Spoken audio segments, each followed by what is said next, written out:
Hello everyone, चलिए आज हम ये सुंदर सा बैग बनाने वाले हैं। इसको बनाना बहुत ही आसान है। इसके लिए आप एक्रेलिक या कॉटन यार्न कोई भी यूज कर सकते हैं। सबसे पहले हम नीचे का ओवल बेस बनाने वाले हैं। स्लिप नॉट करने के बाद से हम चेन्स बनाएंगे। मैं 50 चेन बनाने वाली हूँ, लेकिन अगर आपको अपना बैग छोटा या बड़ा करना है तो आप चेन्स कम या ज़्यादा कर सकते हैं।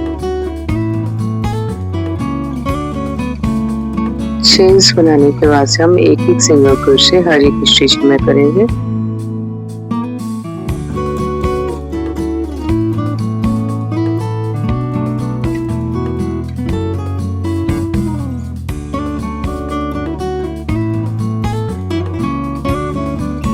आखिरी स्टिच में हम 3 सिंगल क्रोशे एक साथ करेंगे।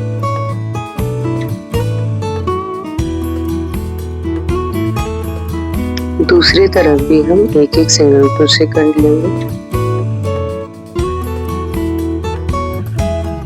आखिरी चेन में 2 और सिंगल क्रोशे बनाने के बाद से हम स्लिप स्टिच कर लेंगे।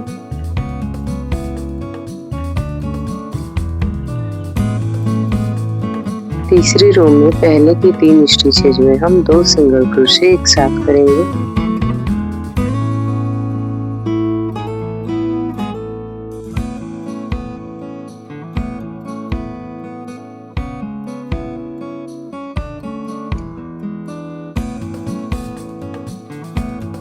दोनों साइड्स पे हम इंक्रीज करते हुए ओवल शेप बना लेंगे।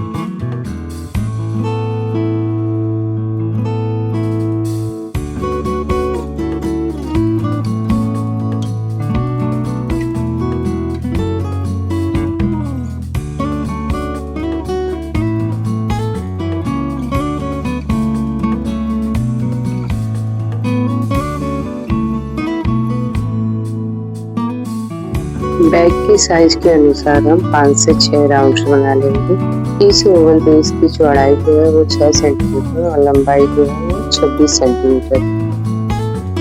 बैग की बॉडी को बनाने के लिए हम बैक लूप में बस सिंगल क्रोशे बनाते जाएंगे।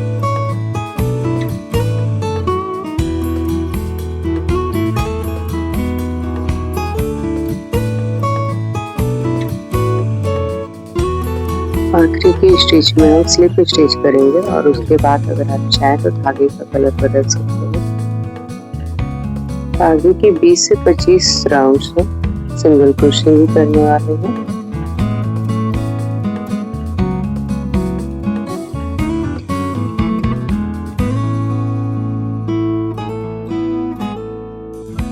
बैग की बॉडी बनने के बाद से हम उसका हैंडल बनाने वाले हैं।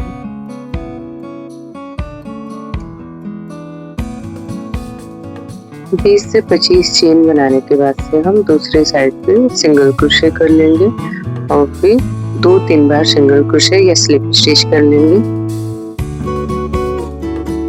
अगर आप हैंडल को और मजबूत करना चाहते हैं तो आप 2-3 बार और सिंगल क्रोशे या स्लिप स्टिच कर सकते हैं।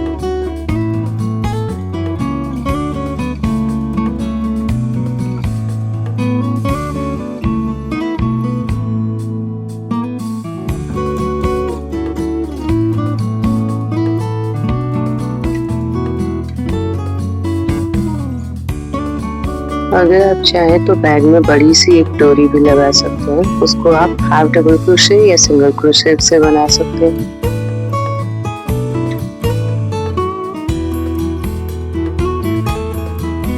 बैग के बीच में आप कार्डबोर्ड लगा सकते हैं, जिससे कि आपका बैग और ज्यादा सुंदर दिखेगा। इसको आप ग्लू से चिपका सकते हैं या फिर धागे और नीडल से सिल सकते हैं। आखिरी में आप बैग में लाइनिंग और चेन लगा सकते हैं और उसके बाद से थोड़े से डेकोरेशन करने से बैग आपका बहुत ही सुंदर दिखेगा। आपको कोई भी डाउट हो तो आप कमेंट्स में जरूर लिखिएगा। Thank you for watching.